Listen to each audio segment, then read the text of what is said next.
Well, as we prepare to enter 2026, Torontonians are thinking about what they'd like to see from the city and the mayor. Next year will mark Olivia Chow's final year of her current term in the top job. Joining us now live on BT is Mayor Olivia Chow to reflect on the year and look to the future. Mayor, it's a pleasure to welcome you back to the show. Thanks for making the time. Good morning. So next year will mark the final year of your current term. What is going to be the priority for you? Well, making life a lot more affordable for ordinary families. So this year, this coming budget, we are not raising TTC fares 3 years running, plus getting a good morning snack to kids, every kid in school.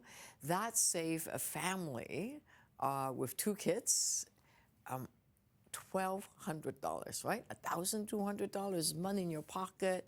So maybe they could, Santa could be more generous, perhaps. So, and building housing that people can afford and protecting the renters, those are our priorities. And keep people safe.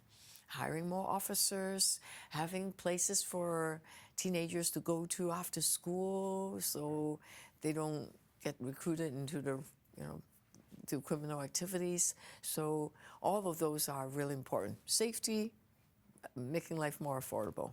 I wonder, with the city facing a $1 billion operating budget shortfall still, how challenging that makes it for you to, accomplish what you want to within the city's financial reality. Yeah, that's a really good question. I inherited $1.8 billion. Yeah. Now we got half of it done. Yeah, it's a much lower number. Yeah, much lower number, but which is why I'm asking the wealthiest of the 2% of luxury properties buyers to pay a bit more. And those speculators that have been leaving their properties empty, we're asking them to pay more, because in the middle of a housing crisis, that comes up with $250 million. That's like 5% property taxes that I don't need to do on ordinary homeowners, because they, between the mortgage going up, groceries price going up, life is could be a bit of, the budget's a bit of a stretch for some folks, right? Yeah, for a lot of people. Yeah. I do want to ask you what, an ordinary family might be looking at in terms of the property tax, because the budget chief, said you'd be looking at something a bit smaller than the past 2 years. But what, do you think is realistic? It's going to be lower. And we're just working out the final numbers. You'll hear it in the new year. But this week and the first year, we're still crunching the numbers, bringing it down as much as possible, but not cutting services. Because at this time, when things are a bit tough for some people, 1 out of 10 people go to the food bank, we need to help them out a bit too, right? So the city is there to provide services that are free. Skating ring, libraries open every Sunday now, because 7 days a week, that's important. Longer hours, because libraries, community centers, most of them are free.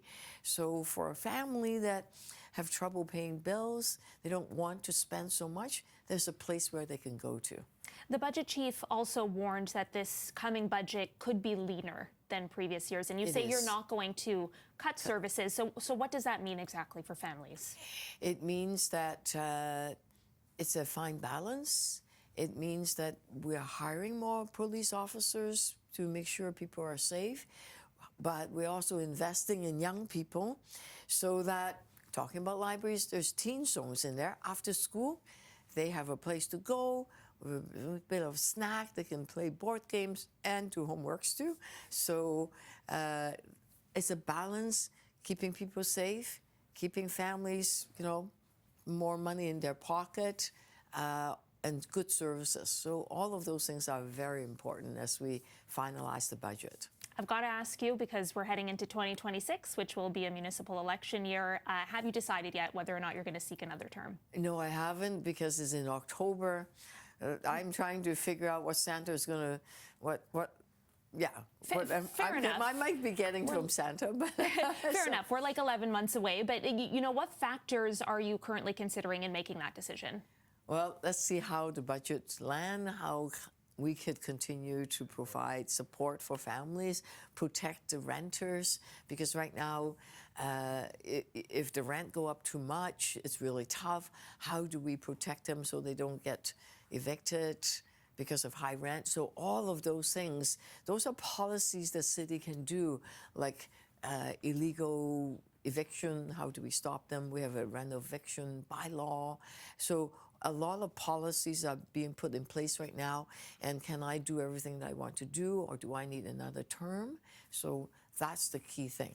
I have to wrap, but I have to ask you very quickly, because former Mayor John Tory left the door open to possibly running again. Is that something is factoring into your decision here? It's really up to him to decide on what he could contribute, but I always think that the more ideas out there, more suggestions, it's always a good thing because we're stronger together. I work well with both the federal and the provincial government, uploading the Garner and really dealing with that budget deficit of 1.8. But him possibly running is not a factor in your decision? No. Okay. Mayor Olivia Chow, appreciate you taking the time this morning. Thank you so much. Thank you.